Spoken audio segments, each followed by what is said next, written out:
Morning everybody. We're gonna go over a little bit of a workout today.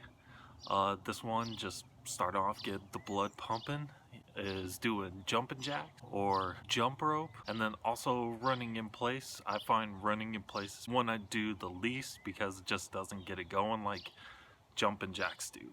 Alright, to 50 of those to get started, just get that heart rate going. Wakes you up. In the meantime, go ahead and hit the like, subscribe, and leave a comment. Whew. Alright, did 2 sets of 50 jumping jacks. Definitely got me going there. So next thing I will do is some squats. Making sure to get that full body workout going nowadays.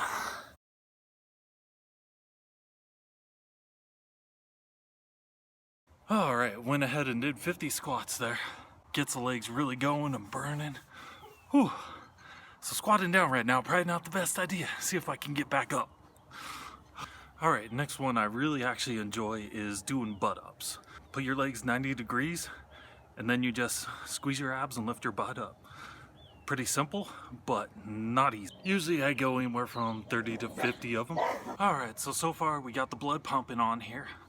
Got legs going a little bit. And then hit a little bit of the core. We're gonna do some weights. Now I do have some 15-pound weights in this guy, because you can combine these. I actually use them very well. But I'll just show what I'm doing with these.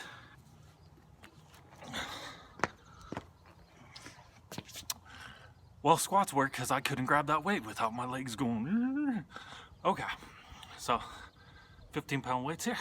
And I've really enjoyed hammer curls. Hammer, just like you're smashing a hammer down.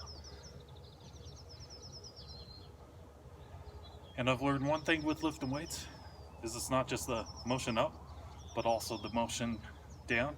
So being controlled in both areas. And then I also like this other hammer curl. It just goes to your chest. It just kind of works the arm differently.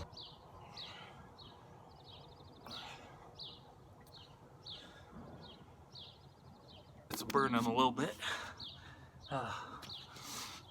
I did 2 sets of 30 of those. The hammer curl was going out and up to kind of the shoulder area. And the other one's coming up to the chest. And I feel like I'm forgetting something. Oh yeah, hit the like button, subscribe, and leave a comment below. And then of course, it's easy enough to do those with the band. I'll show those. And I always get them under the arches. And then just with the weights, it's the same, making sure you're going slow up and slow down to really fatigue the muscle. Oh, doing those squats, my legs are shaking like crazy. You want to make sure you go until you're fatigued with them, but also not enough to hurt yourself. And up. Doing to the chest ones.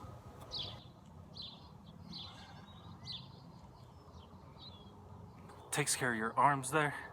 Now I do got one other way you could do this, is you take your rope and you combine them. So you have your weights and your rope. Again, make sure you get that rope under your arches. Hold it there. Make sure it doesn't snap up at you.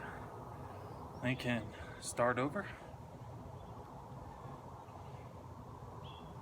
And then you got the weights and resisting going.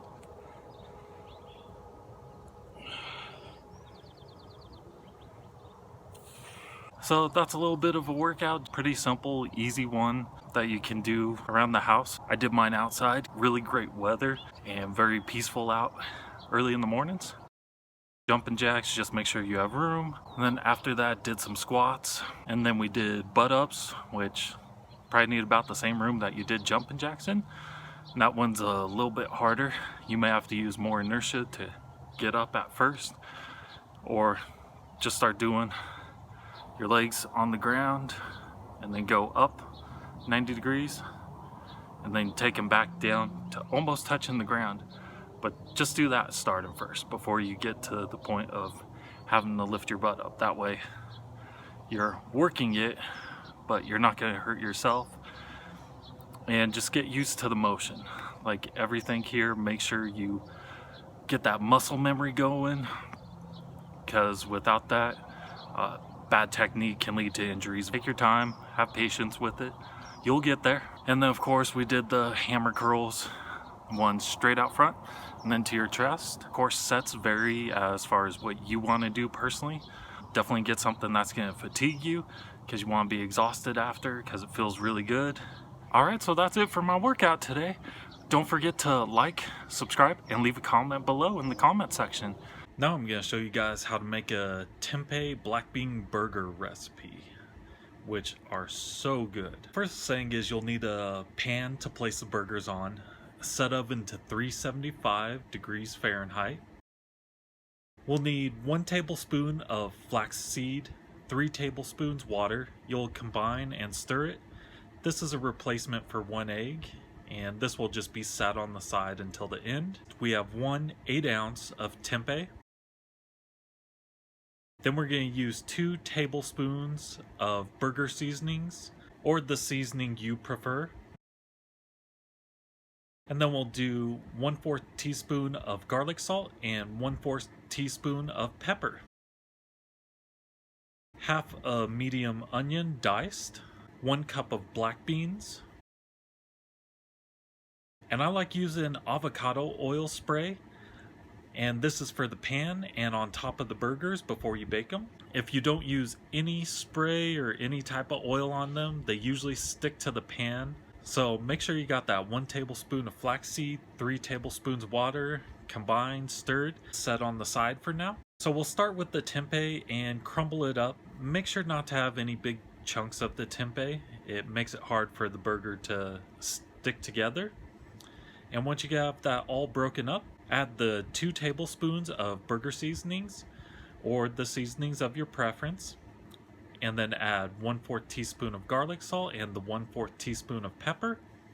Now you'll mix that together by hand until everything is thoroughly mixed with the tempeh. After that, add the diced half onion and 1 cup of black beans. Mix that together by hand. Once that is thoroughly mixed together, you will finally add the flax seed and water. And again, this is a replacement for using an egg. And you'll continue mixing until you're able to form together, and you'll be able to tell because it'll start sticking a lot to itself. And then once you get to that point, form into 4 patties. And then I make sure to push them down onto the pan. They're about 1 inch thick, and I just push the sides down to keep them from falling off while it's baking. With the oven set at 375, bake for 30 minutes, and then at the end of 30 minutes you can put your cheese on it, and then you'll broil the burgers for 5 minutes with the cheese on it, and this just helps get the burgers a little bit crunchier and melts the cheese perfectly on them.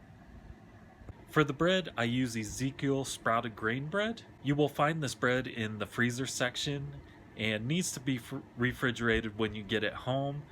This helps keep it longer. And then after I'm done and got all my condiments and everything, here's a plate. I added corn on the cob to it and homemade potato salad with it.